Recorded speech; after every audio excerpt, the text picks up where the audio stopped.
श्रीमती मालती देवी जी, आज के कार्यक्रम के अतिथि नाथू महाराज जी और इस आश्रम की व्यवस्था देखने वाली सुशीला मैडा जी,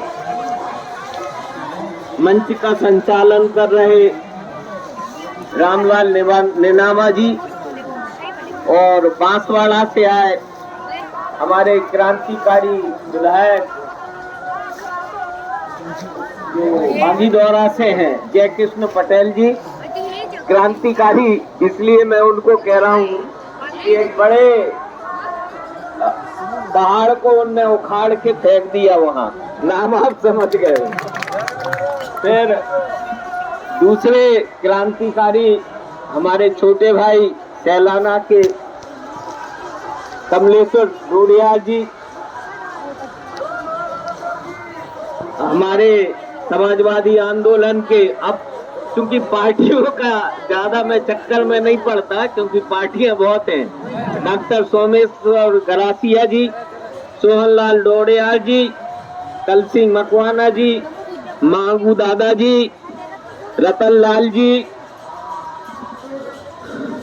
वो विजय सिंह जी, मान सिंह जी, वो अशोक नेनामा जो चले गए वो भी बड़े क्रांतिकारी साथी हैं। पिछले बार हमने उनका भाषण सुना था, लेकिन आज ये माइक ऐसा गड़बड़ है कि पूरी ताकत लगाने के बाद भी लोग बोल नहीं पाए ठीक से, तो उसका हमको दुख है क्योंकि हम भी आज ही आए, पहले नहीं आ पाए और हम पिछले महीने आए थे बांसवाड़ा कार्यक्रम की तैयारी के लिए।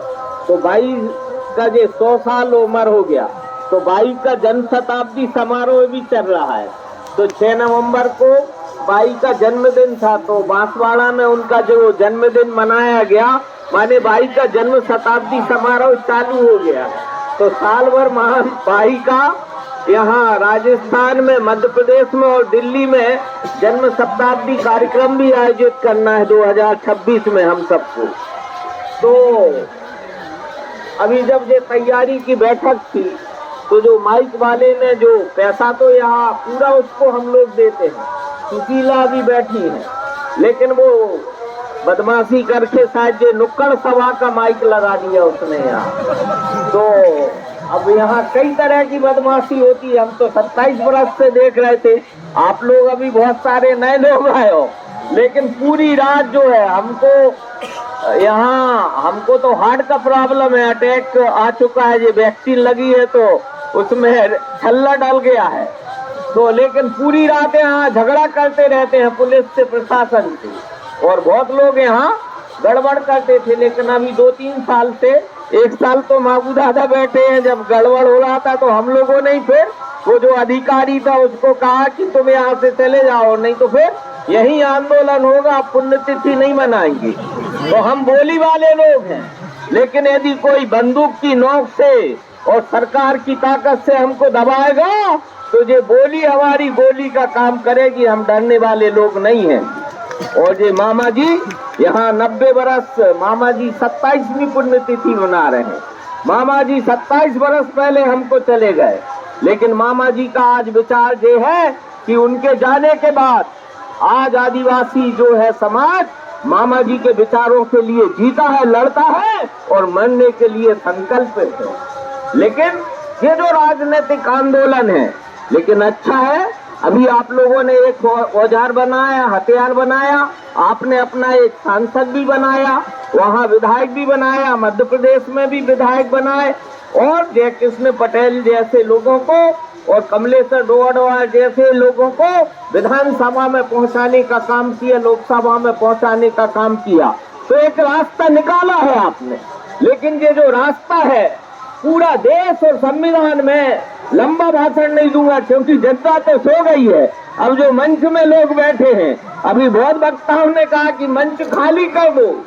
गांधी भी कहते थे कि जनता आगे नेता पीछे, लेकिन अब नेता लोग मंच पे बैठ जाते हैं, जनता बेचारी नीचे बैठी रहती है। लेकिन ये एक व्यवस्था है कि आपको अपने बीच में से कुछ लोगों को ऊपर उठाना पड़ता है लोकतांत्रिक तरीके से। जैसे आप सरपंच चुनते हो, विधायक चुनते हो, सांसद चुनते हो, तो उसको एक ताकत देके ऊंचा उठा देते हो। लेकिन वो जो आदमी ऊपर जाता है तो फिर नीचे नहीं देखता। ये एक बड़ी गड़बड़ हो गई है। तो एक लंबी रहस्य मैं उसमें नहीं जाना चाहता। लेकिन ये जो संविधान, सबसे पहले तो धरती की उत्पत्ति हुई, उसके बाद मानव की उत्पत्ति हुई। ये 4 पैर का आदमी था, फिर 2 पैर का हुआ। 50-60 हजार साल पहले इसको मस्तिष्क मिल गया। उसके बाद इसने जो है भगवान बना लिया। कोई हिंदू बन गया, कोई मुसलमान बन गया, कोई सिख बन गया, कोई जैन बन गया, कोई ईसाई बन गया। लेकिन मैं गर्व के साथ कह सकता हूँ कि पूरे देश का आदिवासी इसने कभी अपना धर्म परिवर्तन नहीं किया। ये आज भी अपनी प्रकृतिवादी दर्शन को मानता है। पेड़ को पूजता, पहाड़ को पूजता है, नदी को पूजता है, जानवर को पूजता है और इंसान के लिए और मानवता के लिए जीने का काम करता है। तो आज पूरा देश जो लड़ाई आर पार की है, एक तरफ पूरी दुनिया में पूंजीवाद ने कब्जा कर लिया है और एक तरफ जंगल में आदिवासी प्रकृतिवाद के लिए लड़ रहा है। दो ही लड़ाई है और कोई लड़ाई नहीं है। और मामा जी का भी पूरा आंदोलन प्रकृतिवाद के लिए था, जल जंगल जमीन के लिए था, इस धरती को बचाने के लिए था। और ये धरती बचेगी तभी धरती पे जो मानव जाति बचेगी। लेकिन पूरा देश धर्म और जाति के चक्कर में बट गया है। और आज जो है ये जो संवैधानिक लोकतंत्र है, पूरे देश में फैशन चला है, संविधान को बचाना है। अरे संविधान जब बचेगा जब धरती बचेगी, और धरती बचेगी तभी धरती पे जो इंसान है, जानवर है और पूरा जीवन है वो बचेगा। अब ये जो दिल्ली से मुंबई तक कॉरिडोर बन रहा है, पूरे देश में 7 राज्यों से ये कॉरिडोर जा रहा है, 1400 किलोमीटर है। सबसे पहले इसी बामनिया के मामा जी की पुण्यतिथि में 2012 में जब हमने इसमें प्रस्ताव पास कराया तो रतलाम के, झाबुआ के, इंदौर के, उज्जैन के पत्रकारों को पता ही नहीं था ये कॉरिडोर क्या वाला है। ये जो है पूरा कॉरिडोर अकेला भी ये सड़क बनी है, लेकिन 150 किलोमीटर इस तरफ और 150 किलोमीटर उस तरफ कॉरिडोर में औद्योगिक क्षेत्र और औद्योगिक रीजन बचेंगे। और पूरा जो 7 राज्यों में राजस्थान, गुजरात, मध्य प्रदेश और महाराष्ट्र और ये जो हरियाणा और दिल्ली और उत्तर प्रदेश, यहाँ का पूरा जो आदिवासी जिसको आप भील प्रदेश कह रहे हैं, यहाँ की पूरी धरती चली जाएगी। अभी जो दिल्ली में अरावली का सुप्रीम कोर्ट ने फैसला दिया है, वो अरावली पड़ा पहाड़ जो है पूरा का पूरा वो जो दिल्ली मुंबई कॉरिडोर में जा रहा है। बताइए, सुप्रीम कोर्ट ने कह दिया कि 100 मीटर के ऊंचाई के पहाड़ को ही पहाड़ मान लेंगे, बाकी को नहीं मानेंगे। और उसके लिए बड़े पैमाने में वो जो है जमीन चाहिए। लेकिन देश का कोई नेता या मीडिया नहीं बोल रहा है कि वो दिल्ली मुंबई कॉरिडोर के लिए, ये यूपीए की सरकार थी, उनने जमीन अधिग्रहण कानून 1894 का था, उसको बदल दिया और उसमें प्रावधान कर दिया कि कॉरिडोर के लिए जो जमीन ली जाएगी उसमें ये कानून लागू नहीं होगा। ऐसा कानून बनाया कि दांत फोड़ दिए यूपीए सरकार ने। ये वनाधिकार कानून की लड़ाई आप लड़ते हो। वनाधिकार कानून आदिवासियों के अधिकार छीनने का कानून है। मैं पहले दिन से शरद यादव थे, बहुत सारे गौड़माना के लोग थे, हम उनके लिए साथ आंदोलन करते थे। मैंने कहा ये बिना डेट के पट्टे दे रहे हैं मध्य वनाधिकार कानून के, और जो जमीन है आदिवासी के पास 100-200 एकड़ जमीन पे आदिवासी खेती करता था, उसको 5 और 10 एकड़ का पट्टा थमा देंगे और फिर कोई दूसरी योजना आएगी फिर विस्थापित कर देंगे। तो ये जो पेशा कानून है 5वीं अनुसूची 75 साल से लागू नहीं की है। लेकिन आज पूरे देश में यदि आदिवासी की जल जंगल जमीन बच सकती है तो वो जो है 5वीं अनुसूची से बन सकती है।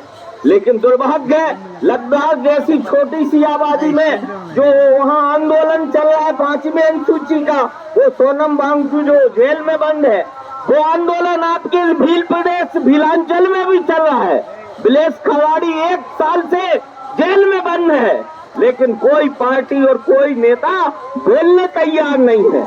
मैंने उसका केस देखा, यहाँ के व्यापारी जो आदिवासी कि उस पे पैसे पे दौलत पे यहाँ व्यापार करते हैं।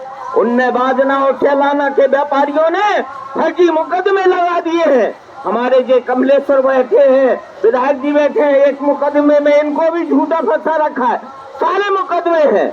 मैं तो जब छात्र राजनीति करता था तो मैं कहता था सरकार से, कांग्रेस की सरकार थी, मैं कहता था उस समय मीसा लगाओ, जिला बदल करो, लेकिन सरकार जो है उसकी ताकत नहीं थी कि वो हमारा जिला बदल कर दे। एसपी और कलेक्टर कहते थे तुम्हारा देश बदल करना पड़ेगा, लेकिन आज दुर्भाग्य है कि हम एक समाजवादी धारा की पार्टी में आए, जो हथियारी बेकार हो गए। 3000 पार्टियां हैं, 8 राष्ट्रीय पार्टियां हैं, 50-52 क्षेत्रीय पार्टियां हैं और 2,500-3,000 जो है पंजीकृत दल है, लेकिन पूरी विधायिका पूंजीपतियों के हाथ में चली गई, पूरी कार्यपालिका पूंजीपतियों के हाथ में चली गई और न्यायपालिका पूंजीपतियों के हाथ में चली गई और जो चौथा खम्भा है मीडिया भी चला गया है। तो मैं ज्यादा लंबी बात नहीं करूंगा। ये पूरे देश का आदिवासी क्षेत्र में, अभी उड़ीसा से आ रहा हूँ, यहाँ 2000 किलोमीटर दूर चल के 22 तारीख से मैं चल के आपके पास यहाँ आज 26-25 तारीख को पहुंचा हूँ। लेकिन पूरे देश के आदिवासियों को ये पहली सरकार बनी, भाषाओं के राज्य के आधार पर राज्य बनाए गए, लेकिन आदिवासियों गौर हो चाहे भील हो चाहे कौन हो या संताल हो, उनकी बोली का राज्य नहीं बनता। और पूरे देश के आदिवासी को अलग अलग 10 राज्यों में 5वीं अनुसूची को बांट दिया, बाकी नॉर्थ ईस्ट के 6वीं अनुसूची में बांट दिया। तो आप लोग जो विधायक बैठे, आपके जो सांसद हैं या बाकी लोग हैं, आपके पास एक ही हथियार है, एक 5वीं अनुसूची और 6वीं अनुसूची है, वो नॉर्थ ईस्ट के लिए है, और 5वीं अनुसूची जो राजस्थान, गुजरात, मध्य प्रदेश, उड़ीसा, झारखंड, छत्तीसगढ़ और उड़ीसा के लिए है।